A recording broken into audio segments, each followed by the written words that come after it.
The World of RPGs, Episode 9, Poland, Part 1 of 2.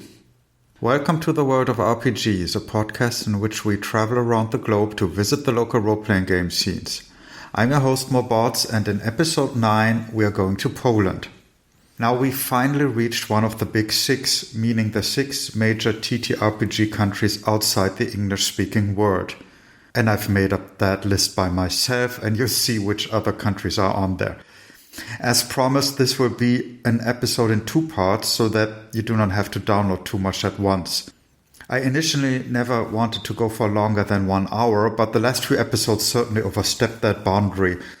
And as this one features interviews with 6 people from the Polish TTRPG scene, I cut them in half. The first part has some more orientation about the gaming scene in general, and the second one focuses a bit more on specific games. Last episode I said this country is dear to me, so what did I mean? Well, a long time ago when I thought about studying a semester abroad and not choosing Israel because the only program I could find in English didn't fit my study plans, I settled on Poland. Why? Well, the choice of the partner universities for Erasmus, that's an EU program for study exchange, would have been the UK, Spain, France, Finland and Poland. I had already been to the UK a couple of times during high school because I went to a bilingual school and I neither spoke Spanish nor French, having taken Latin at school. Finland and Poland offered English language courses, and I thought it would make more sense to learn Polish than Finnish, to be honest. So without ever having visited before, I hopped on a train in September 2005 and set out for Lublin for a language course and then to Poznań for the semester there. It was an awesome time and I learned a lot, not only about my study subject and about Poland, but also about myself. But why am I telling you this? Because that visit was also the seed that eventually led to this podcast. I visited a gaming shop in Krakow, and besides an overpriced old copy of Games Workshop's Realms of Chaos, they also had Polish translations of games. And unique games only available in Poland. When I lived in Poznań for half a year, I also hung around with people from the local gaming club, Druga Era, and they gave workshops. I remember visiting one on the differences between arcane and divine magic, and I offered a Star Wars campaign in English which I had advertised in the local gaming shop back then. I remember leafing through a D&D 3rd edition monster manual and wondering at the translations of the creatures in there. I also bought 2 games at a media store chain called Empik, because I hoped they would motivate me to learn more Polish. Those games were Neuroshima and Dzikie Pola, and we'll talk about them in this episode. But then Polish beat me and I gave up after 2 years. So there I was with some games I couldn't quite read, but I still wanted to know what that Polish gaming scene was about. So now, 18 years later, the gaming scene has of course changed a bit. And here I have to apologize. Even with a 2-part episode, we cannot cover all of this large gaming scene, and I only did 6 interviews. I honestly didn't reach out to the large publishers, and I do focus a bit more on the independent scene, though not exclusively. Some interviewees told me that in Poland there's somewhat of a split between traditional gamers and indie gamers, a split that can even reflect political attitudes. If you know anything about Polish politics, you know what I mean. And here's a short overview of the country. Poland is in Central Europe, never call them Eastern European, and is mostly lowlands, which is also reflected in the name, since Pola means field in many Slavonic languages. The Polish language is a Western Slavonic language, somewhat related to Czech and Slovak, and written in the Latin alphabet, though with a lot of diacritics, meaning standard letters with some dots and dashes on them. The population is about 38 million people. The majority religion in Poland is Roman Catholicism, which plays a huge role in their history and culture, especially as a symbol of independence from their neighbors, the Germans and Russians. This is also connected to Poland being the strongest resistance that led to toppling the Soviet Union. These historical elements will also show up in a number of Polish games, as you'll hear later. Also get ready to hear a lot about Warhammer Fantasy Roleplay. Finally, before we start, I need to apologize for the sound quality. I did 4 of the interviews while on vacation in Germany in July 2023 and only used my laptop's internal microphone then. We begin with the actual play recording from last episode's teaser. So my name is Michał Banaś, and I'm one of the members of To Ja Gotnę Group, which is a role-playing YouTube channel from Poland. And I got into RPGs in early 2000s, and it's actually a pretty funny story. I used to play PC games, and in one of them I've seen a scene with characters playing role-playing games, and I just stopped playing computer and just watched those NPCs playing role-playing games on the table and wondering what's that and what are they doing. So that's how I just started thinking, and then searching what was that thing that they were doing. And that's how I got into role playing. I just started being game master by myself, buying some dice, buying my first role playing game, and so on and so forth. There is this huge store that was selling books. It's called Empik. It's very famous in Poland. And by that time, the only place where you could actually buy those books was either in Empik or in some very small bookstores. I didn't know any small bookstores, so I just went to the biggest bookstore in my city, which was Empik actually, and figured if there will be any book about role-playing games, it must be there. And I was lucky enough to find a Polish game, which was The Witcher by that time, and just bought everything that was there to this particular game. My grandma actually bought it to me, because I didn't have my own money. The most popular role-playing game in Poland used to be Warhammer. We only very lately see that D&D starts to be a bigger game than Warhammer in Poland, mostly thanks to the 5th edition available in Polish for a few years ago. And from what I can observe on our channel viewership, D&D is starting to surpass the king of role-playing games in Poland, so Warhammer. But that's like an interesting trend. D&D is so strong that it's even killing, quote-unquote, the legacy games that used to be the most popular in Poland. I did see effects that countries who are very strong role-playing scenes, who are not English-speaking, usually have other games than D&D, which are very popular. And it looks like now with effects like Critical Role and the appearance of D&D in many popular media like Stranger Things, etc. Now with Baldur's Gate, that actually D&D is getting a stronger market share. Because when I grew up in Germany and I started role-playing in the mid-90s, almost nobody played D&D in Germany. You played the Schwarze Auge, right? Yeah, I didn't, but I played like Vampire and Shadowrun, but many people did, yeah. I remember the Schwarze Auge from like early 2000s, late 90s. I remember this coming from Germany. Well, in Poland, it's like about the marketing, like how it went. So obviously coming with D&D 5th edition, which was very streamlined, and having it in Polish, it was a huge news on the local market. And especially that the prices of the books were surprisingly okay at the beginning. It was very easy to start playing D&D, and it was very coherent, right? You didn't have to buy thousands of lore books, source books, or whatever. You just bought like Player's Handbook. You could already start. Then 2 more books and you are practically set for playing. So it was very inviting. And it was also the time when the old school role-playing Warhammer-based culture was starting to be kind of thrown upon, right? Like people were tired of the so-called gatekeeping and people who just don't accept the new guys in the hobby. You know, it's like the generational transformation, basically. The new generation doesn't play Warhammer as much as the old one did. So I would also look into that when thinking about from where comes the D&D popularity in Poland. And now you are working on an actual play channel. So what kind of games do you play there? What are they about? So we mostly play Dungeons and Dragons and Call of Cthulhu. Those are like main topics for us. Other than that, we do some smaller games. Like lately, we recorded the game session of Brindlewood Bay, which is powered by the Apocalypse small system. We do like City of Mist. Sometimes we did a few Witcher games. Our sessions were also played in regular TV, cable TV. And it was D&D session and the Witcher session, as far as I remember. But the D&D games you play, are they in your own setting or do you use one of the published ones? We usually play in Forgotten Realms. At the beginning, one of the main drivers of our channel was the Forgotten Realms lore. Every week we published like 10 to 15 minutes recording of one of our lore masters, let's call them, explaining something about the Forgotten Realms world. So what was the Plague of Magic about, or Who Was Vecna, or Dwarf and Gods Pantheon, or something like that. And a lot of our viewership of our channel is based on people just interested in Forgotten Realms lore. We kind of exhausted a lot of it. We have hundreds of recordings touching multiple different ideas or beasts or gods from the Forgotten Realms world. But our core audience came from those. So we were based on Forgotten Realms a lot, and the D&D campaigns that we play are also in Forgotten Realms. And when you play Call of Cthulhu, are those games set in the US or in Poland?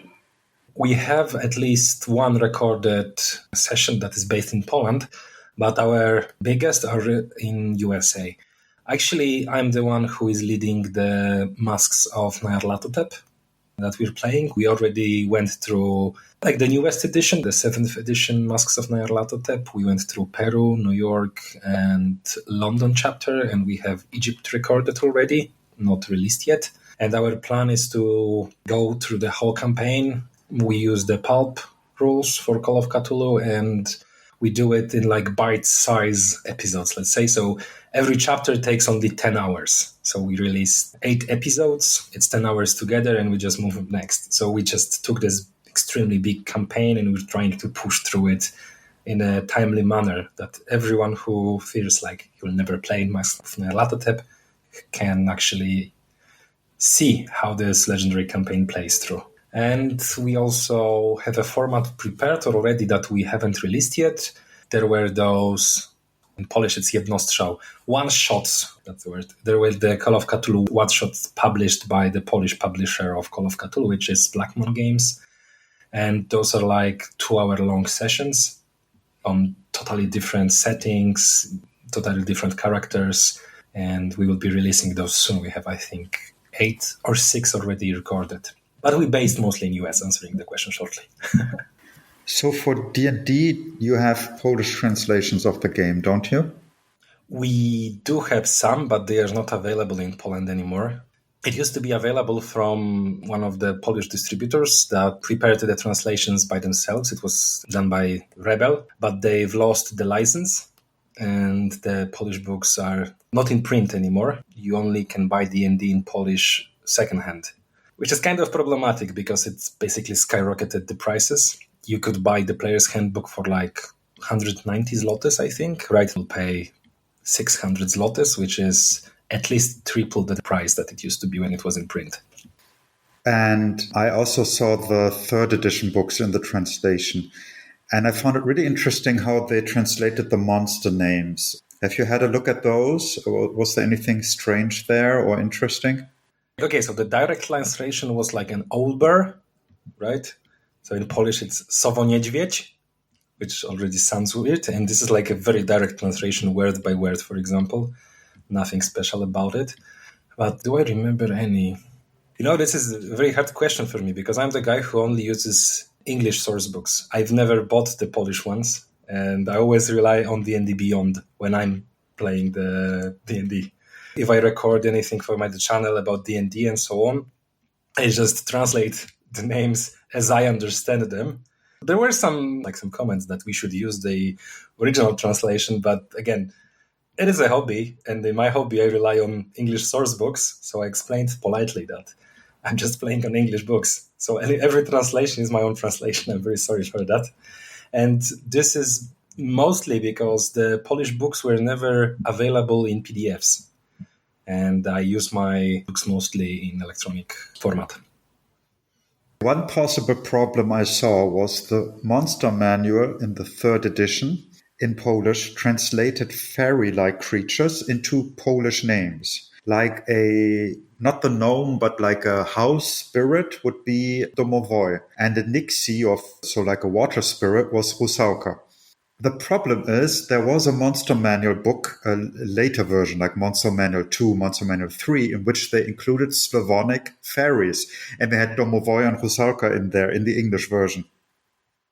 You know, in general, D&D translations in the 3rd edition and 5th edition, we were not very lucky about the guys who did the translations. Those were not the best quality, I'm honest with you. There were issues with language consistency, even if the naming conventions, the abilities in the original player's handbook or any of the D&D books, it actually matters if something starts with the large letter or is bolded. The system has to just work, right? So the language is important. And in Polish translation, a lot of that was lost. Some rules were actually misinterpreted in translation. I don't remember the Monster Manual from the third edition that well as you apparently do, but I'm not surprised by the information that the translation quality wasn't the best. We all struggled with it. Maybe that's one of the reasons I stayed with English versions. Now, to get a good general overview, I talk with a big name in Poland's indie scene. Hi everyone, I'm Łukasz Kołodziej, I'm from Poland. I started role-playing something about 12 years ago or so, and I start from LARPing. They did a bit of video games, but both weren't really my things. And when my friend proposed role-playing game session, I was like, yeah, why not? Let's try. And it was the thing I cut off. It was Warhammer Fantasy Roleplay 2nd edition, but we really quickly jumped into the Dungeons and Dragons 3rd and a half edition, and then it was many other first mainstream than indie role-playing games. So if you play these games, do you have them in Polish or English? Oh, we had them in Polish. There is quite a few, especially mainstream role-playing games translated to Polish. Mostly the core rule books, the various plot books. Sometimes they are translated, sometimes not. But we got the solid core of role-playing games here. I suppose World of Darkness was there, Legend of the Five Rings, Cyberpunk 2020, Earthdown. I guess that's... Oh, Call of Cthulhu, of course. Are there any weird parts in the translations? Did you notice anything wrong or particularly funny in there? Polish translations aren't divine, but they are quite solid, and most people agree that they're nice. As far as I remember, in the 4th edition of Player's Handbook for Dungeons and Dragons, there were quite a few cheesy jokes and not particularly well translated things, but nothing major. It's solid stuff, it's playable. And Poland is also famous for having a lot of homegrown systems, so maybe you can tell us a bit about those. What are the famous ones and maybe the not so famous ones? Which specific Polish games are available out there? Yes, Polish role-playing scene is founded on do-it-yourself idea, because, okay, we got those few mainstream titles, those very large and popular games, but there weren't many more. So people need to adapt, and, if you want to play this thing or that thing, you can hack the other game or you can write your own. So there's quite a few local heartbreakers and that. One of the first was the Kryształy Czasu, the Crystals of Time game. And it was your run-of-the-mill, huge, mainstream, heartbreaker fantasy with all the high fantasy stuff, with gigantic stat blocks and all that thing.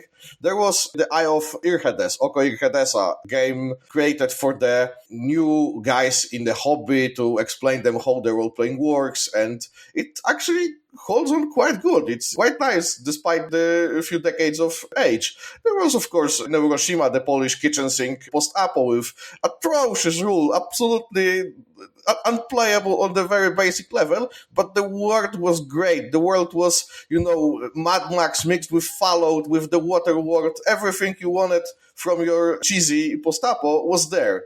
And it was right with quite a fun language. It wasn't dry, it was full of humor, always vicious and cheesy, but humor nonetheless.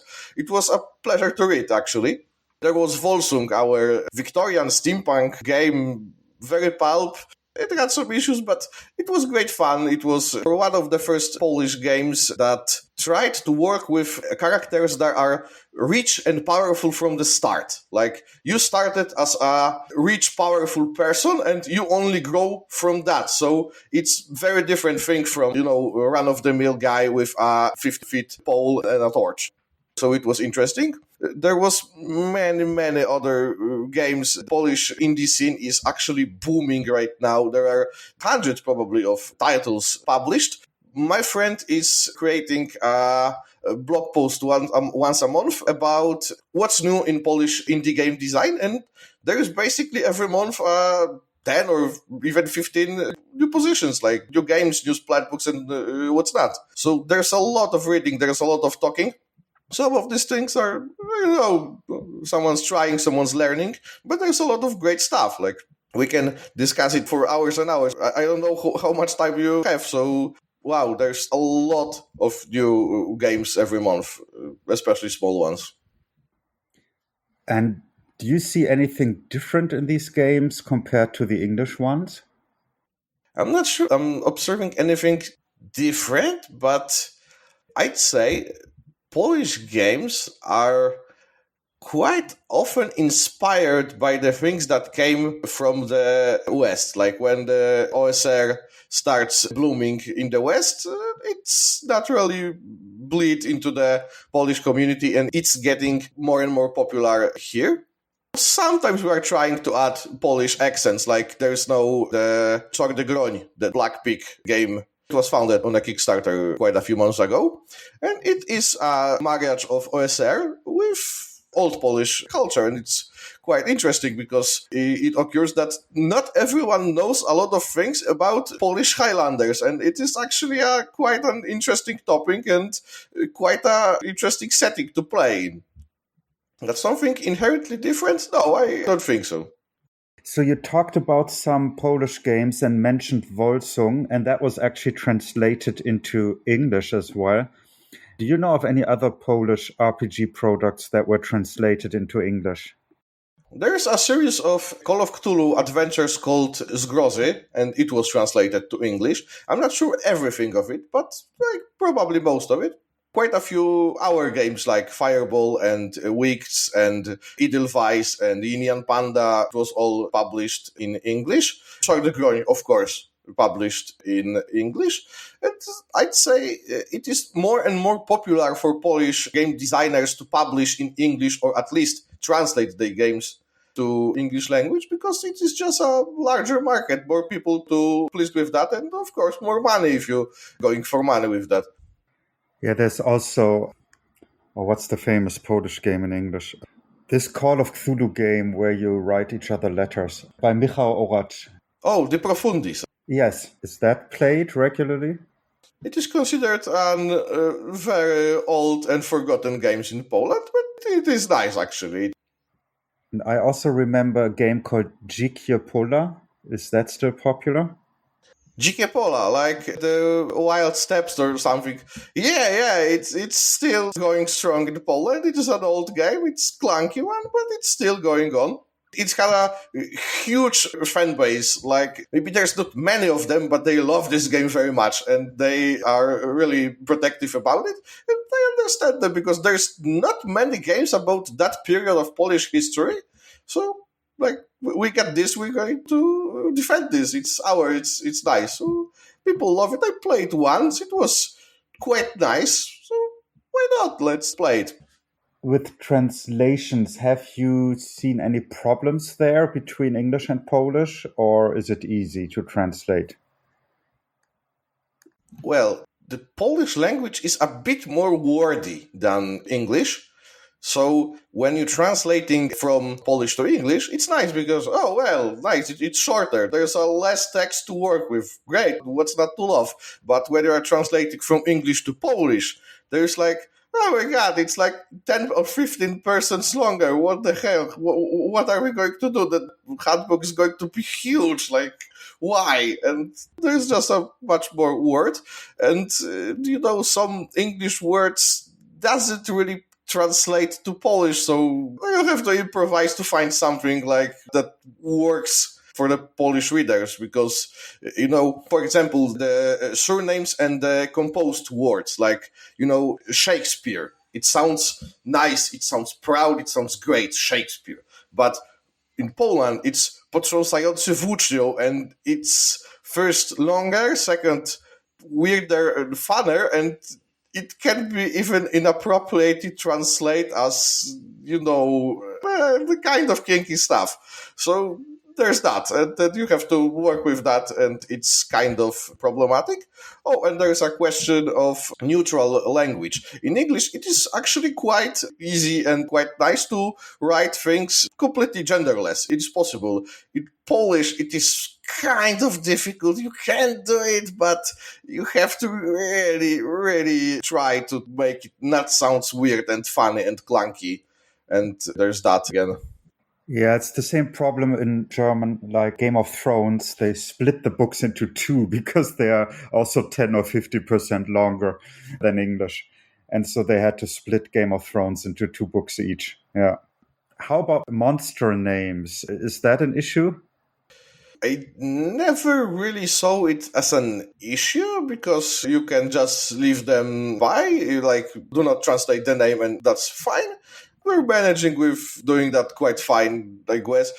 Sometimes there are, miscommunications. Like, there's quite a famous case. You surely know about the bugbears. Bugbears are, the hairy boogeymans from Dungeons and Dragons and many other games. And someone in Poland didn't really get it and translated is an niedźwiedziuki, which means bear beetles or something like that. And it was very weird for readers. Like, so there's a beetle bear thing, but wait, this is a fuzzy humanoid goblin. What the heck? What is going on? What is that creature? What's that? And there was many other tries to translate it properly, and like there is no real escape here. Like, it's difficult to translate bugbear to Polish. Like, Polak or bebok are somewhat similar creatures in Polish folklore, but not really the same. So it's kind of it's difficult. There's quite a few such problems, but nothing major. Like, we adapted, so we love our niedźwiedziuki. We got a podcast with Friend. It's on YouTube and it's on many other platforms. The podcast is called Dobry, Zły i Podcast, so the good, the bad, and the podcast. We're not really a publishing house, but we are a team that publishes game for over a decade now, actually.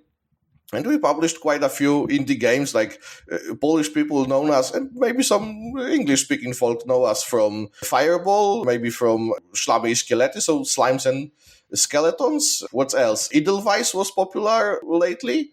Strzygi, so Wicts, it's quite a popular game, even here in Poland. Now we're creating Greystokes, like Tarzan feeling games. We created something about 400 publications to date, and we got quite a few in workshops right now. So I don't know. I don't want to say we're like huge or something, but we're kind of biggish for a Polish market. And there's a lot of people that craves free indie role-playing games, so we're providing them with that, and quite a fun thing to do. There's people that create large, mainstream, expensive always games, and we are here with our small, tiny, little, cute games that's fun for a one-shot or double shot or whatnot. Me and my friends are actually creators of first Polish role-playing game that was translated into Ukrainian. It's called Right na Stambul, or in English that would be Right on Istanbul. And it is a quite nice, compact solo RPG project that allows you to play as a daring and dashing pirate that sails the sea to plunder the cities on the coast.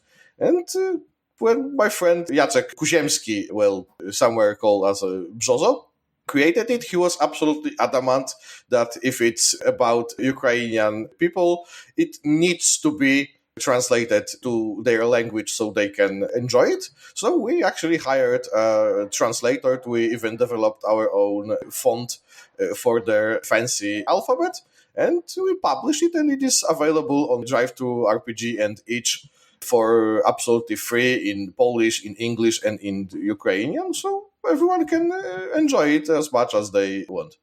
Our actual project developed right now is Greystoke, Legenda Władców Dżungli. So Greystoke's The Legend of the Jungle Masters, or something like that. This game is based on the adventures of Tarzan with just a smidge of steampunk feeling because, if you got a jungle boy or girls, why not use the steampunk gorilla? That's great. That's fun. And maybe throw, I don't know, a T-Rex or something like that. That would be fun. And people seems to like it. It is simple game, like 30 pages or something. It's based on very popular engine on Honey Haste, actually. You probably heard about that. We got quite a few adventures and splat books created based on quite a popular franchises. Like we got something based on Frankenstein, something based on Jurassic Park. Now we're creating splat books treating like kind of Bionicle stuff because the powerful masks are fun. There's a lot of things happening. What else? Previously we created quite a wicked one. It was Honor Mackenzie, the Mackenzie's Honor. Let's say it was about murderous, Satan-worshipping rednecks that were wreaking havoc in the 60s American city. It was fun for quite a strange folks, but they were very happy they get it. And someone even tried to translate it from Polish to English. It was very flattering, I must admit, because it's not always that fans decides to translate your small indie and frankly weird game to the language.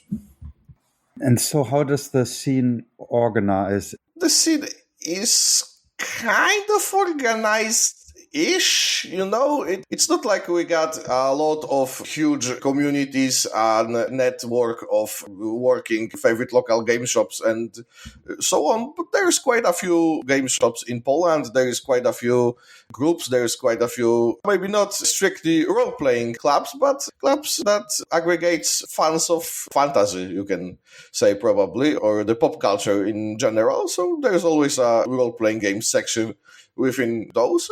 They're working quite well. We got quite a few conventions, like you probably heard about Percon or something like that, the popular worldwide, I guess. It's not very organized, but there is some structure, I'd say, but nothing major. So if you have games like World of Darkness and Shadowrun, which I believe are quite popular in Poland, do you play them in a Polish setting? So will it be like Warsaw by night? Or do you play them set in the USA typically? A little bit of both, actually. So there are groups that plays in Chicago or Washington or Brazil or Russia or whatever you say. But there are also people that plays it in Warsaw or in Krakow. And especially in LARPing community, it is very popular to play a World of Darkness game set in Polish setting. Especially in Krakow, I recognize. If you ever visit Poland, try Polish role-playing games. They're actually quite nice. They are getting better. And there's a lot of them available for free. And there's a lot of people that will teach you how to play them. So try them. Be adventurous. You may be really, really nicely surprised. While researching this episode, I saw an advertisement for a crowdfunding campaign that satirized post-communist Poland. I just had to contact the author and ask him about his game. My name is Paweł Klimczak. Well, I have really complicated history with RPGs because I got into them when I was a kid, probably when I was around, like passively. So buying books and magazines around 8 or something like that. But obviously I didn't know exactly what were they. And I got into miniature wargaming around that time as well, and I wasn't playing either of those. I didn't have any people to play with. Probably my brother, sometimes in our really specific way that's mixing, I don't know, like Warhammer Fantasy Battle miniatures with Call of Cthulhu book or whatever. And then when I was a teenager, we've played a lot of games with my friends. Vampire the Masquerade, D&D. It was 3.5, I guess, at the time. D&D, Call of Cthulhu, the Star Wars one, but I don't remember which Star Wars RPG. So definitely Vampire was the most interesting one for me. And we've played Warhammer Fantasy Roleplay as well. And it's a inside joke in Polish RPG communities that, Warhammer is our regional RPG. And there was even a specific school of dungeon mastering, Warhammer 1, which is really not pleasant one. It is an epitome of old school thinking about RPGs, railroading and all that stuff, like being mean to your players and stuff. So Warhammer Fantasy Roleplay was like a symbol for that in Poland at the beginning of 21st century. And then when I was in college and I got my music and journalistic careers going, I didn't have much time to play RPGs and I didn't have people to play them with. But gradually I came back to miniature wargaming. And then, especially when pandemic hit, I built this community of like 10 people of my close friends that were usually not interested in games and RPGs in specific, or even haven't played them ever. But throughout the first year of pandemic, we've played like almost weekly. And, it was for like, sometimes it was crazy because I was running Morg Borg for 10 people, in one custom dungeon separated in two parties. Like it was madness that could only, be brought to this world during the lockdown, I guess, or the pandemic. And since then, I had this flame again in me with RPGs, with running games, because I don't think I've played once in like three last years or 4 last years as a player. I'm always DMing and I love it. But, when you're almost exclusively DMing, you have this urge to play a game, but usually it's not possible. You're DMing, but, I love it. So that's my story with RPGs, more or less. Yeah, and continuing from Merc Borg, your own project has a similar name. So maybe you can introduce that and explain it a little bit. Yes, Slavborg is a brainchild of mine and some of my friends, because I don't remember how exactly we got into the point where we were like, it's time to do a game now. To make our game. I was disappointed in my job as a journalist, as a cultural journalist especially, and I didn't know what to do with my life. So I thought, like, I love narration, I love world building. This is the most important aspect for me in any fiction and in my interaction with the fiction.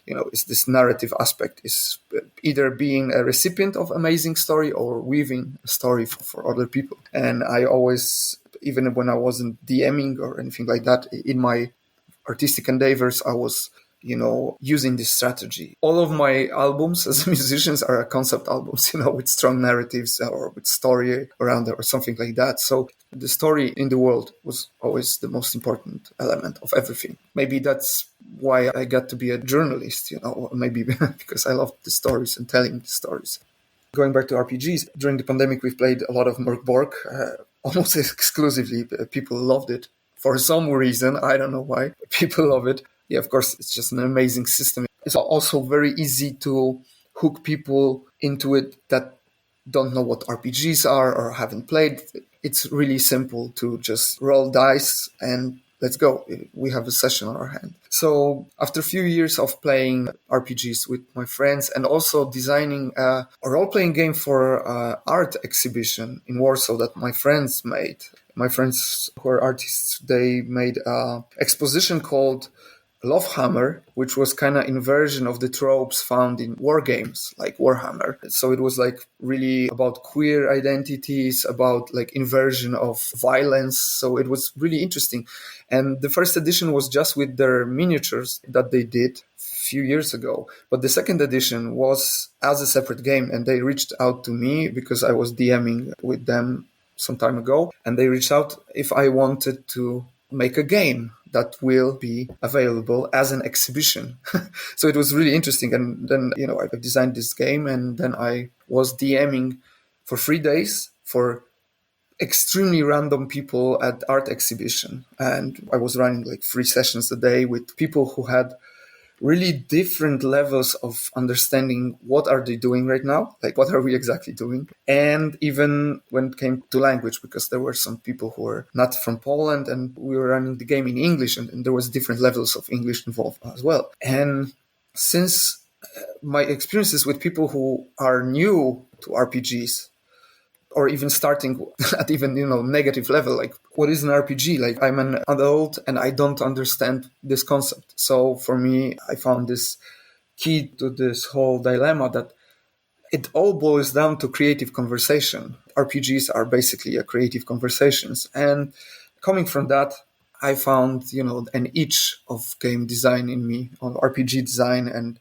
I started to craft my own campaigns, my own systems for games like Battletech, more like narrative systems and narrative campaigns. And this year, we, with some creative friends, we were like, yeah, let's do this. And literally in a few weeks, we did a campaign for the Kickstarter. And we've used OGL of Merkborg. That's why Slavborg came from, because we're using open game license from Merkborg, but build it around our own personal experience growing up in basically bandit region of Poland, which is borderland between Germany, Poland, and Czech Republic. And it is a land of smugglers, criminals of all sorts, and corruption and all that. And so it was really easy to translate it to interesting game concept, because we vicariously play around these concepts with all sorts of games. You have Thief class in D&D. That was my starting point, and that's what Slavborg is. It's a post-Soviet semi-fantasy RPG, because, it is based on our region here, Lower Silesia, and it is semi-fantasy because it has strong elements that relate to material reality, but also it is about orcs, goblins, and necromancer and curse that befell on the land. So yeah, that's Slavborg. So how would people who don't know that region, how do you help them play in that kind of setting? To some extent, we're using tropes. Obviously, there are some stereotypes and tropes about Slavic people. Some of them are maybe a little bit true, but a lot of them are maybe remotely just a rumor or something like that. But we're playing around with tropes. But also, people love stories, universally love stories about organized crime or crime in general. It's something enticing for people who maybe are living safer lives, or this vicarious thrill that you have when you're watching The Sopranos, or you're playing a game where you're a bad person or something like that. Or maybe when we look at something like true crime, people love this underbelly of society. So despite really specific setting, I think we have a lot of universal themes as well that are maybe not tropes, but stuff that we deal, even if you live in London, in Berlin, or wherever, you know about organized crime, about smuggling, about illegal street races, about mafia or something like that. About these things, either by the media that you consume or by maybe not personal experience, but stories from your region. Obviously, not everyone was growing up, like me, for example, around organized crime, smuggling and all of that. And to be clear, I was never connected to the crime world. It was all around me, but I was just this nerdy guy, stoner nerdy guy when I was a teenager. But I saw around me, a lot of people just falling to the traps of crime life, some hardcore stuff. And when I'm over 30, you have an inkling to kind of tell your story to yourself. Again, look at your life in different light. And for me, fictional lenses, maybe fantasy setting or something like that, it's a good tool to work through my own personal experience and maybe bring some people along and have fun with it. So the game is basically like Merkborg concerning the rules, so OSR. Do you have any specific mechanisms there to support the setting? Of course, here's the thing, you can play it as your standard OSR with this setting. So you have Band of Adventurers, there are a few types of dungeons that you can, explore and all that.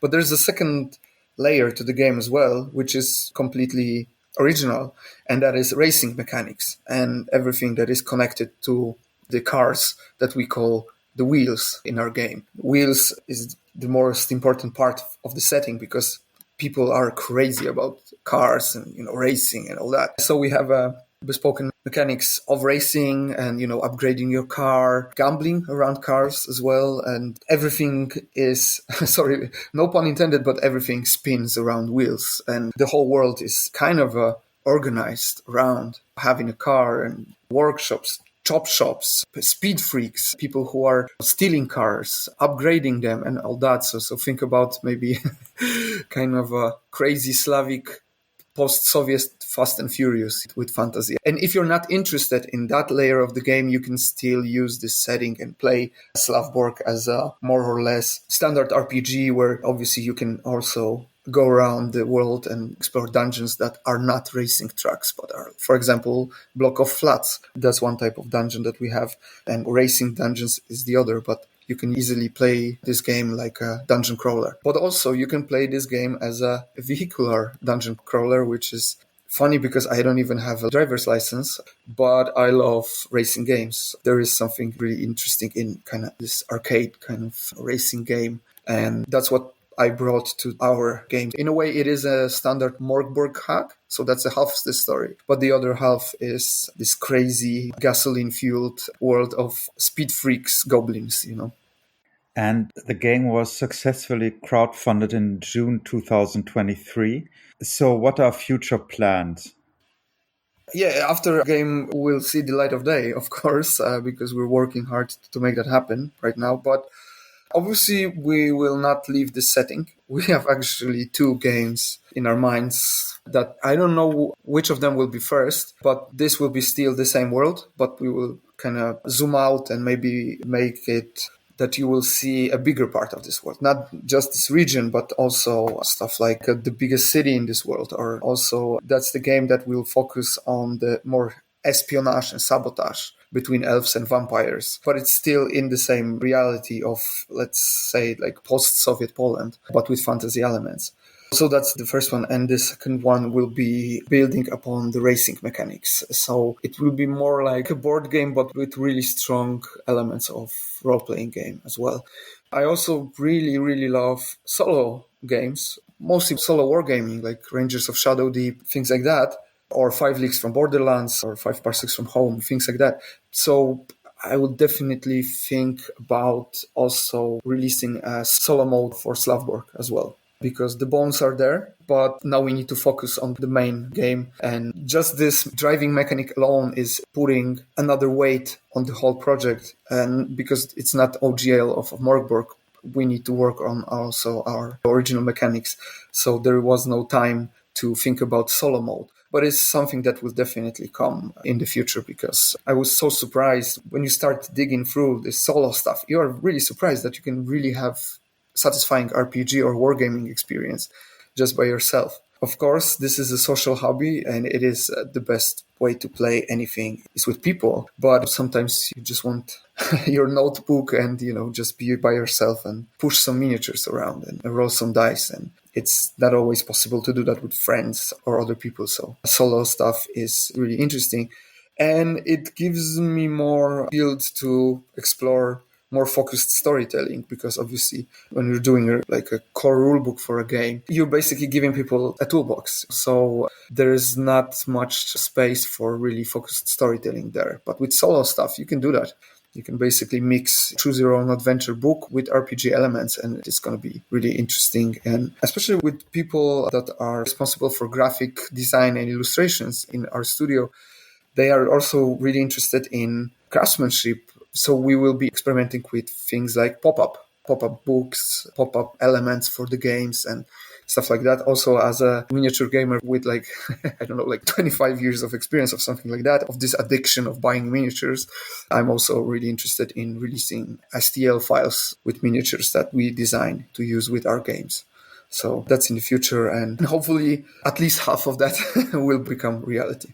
There was a kind of golden era of RPGs in Poland in the 90s, but I guess nowadays it's similar, so it's interesting. Yeah, De Profundis was really a cool idea, and I was exchanging letters with my neighbor, basically, but we were so into it, and without any words, I was just giving him the envelope and coming back home, which was 5 minutes away, and that was the game. You mentioned a golden era in the 90s. Can you say something about that? What was that? What kind of games were played at that time? 90s and early 2000s, and I was a teenager then. Some of my memories are fuzzy, and also I don't really know the scope of the market back then. Probably now it's maybe a tenfold bigger or something like that. But obviously Warhammer Fantasy Roleplay was a really big game back then, and Call of Cthulhu. We also had this interesting X-Files kind of like mode to it.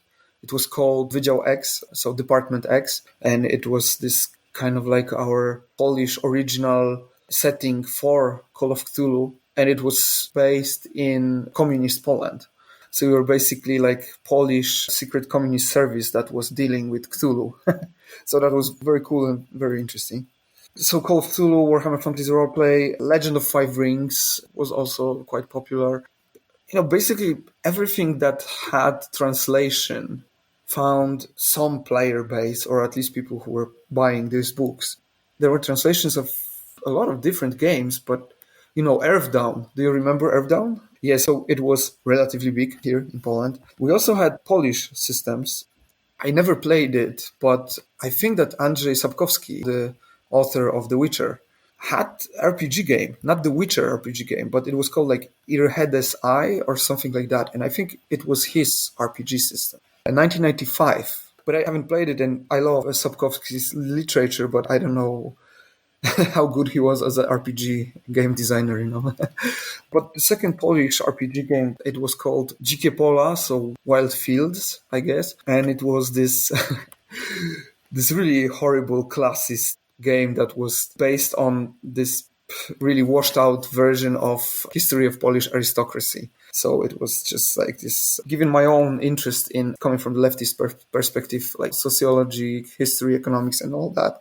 So this version of Polish history was definitely not true and it is definitely harmful. But people love to play with like barons and stuff. So with aristocracy in general, being some kind of knight and stuff. So it was a relatively popular game. And the third popular Polish game, it was called Crystals of Time. And that one has like a meme status because it was really meme worthy even before the times of memes and internet. And it is this really cringy game with really cringy world. And to this day, just like Warhammer Fantasy Roleplay is a symbol of our grimdark, not necessarily pleasant for the player's style of game, and Crystals of Time is this other symbol of this like really badly thought out fantasy world and overblown mechanics and stuff like that. So that was Polish RPGs in the 90s. And then when the internet became the staple in our lives, there was more and more games. You can buy some games that were not translated. So that's how I got this Star Wars RPG that I told you earlier about. So yeah, that was it. And like I said, I had one group that we played Vampire Masquerade with. Oh yeah, Vampire was huge. Vampire was huge, especially after 2000s. It was in the zeitgeist. And after Matrix, like Matrix Vampires, it was on. So yeah, and my most fond memories were definitely with Vampire the Masquerade. The least pleasant, I guess, D&D. But my friend, he was not a good DM. I'll tell you that. So thank you for listening to the World of RPGs. A special thanks goes out to the Polish gamers who talked to me, Michał, Łukasz, and Paweł. Music was Battle of the Dragons by Tomasz Muciu. And let's just go over to the second part. I'll give you a longer outro at the end of that one.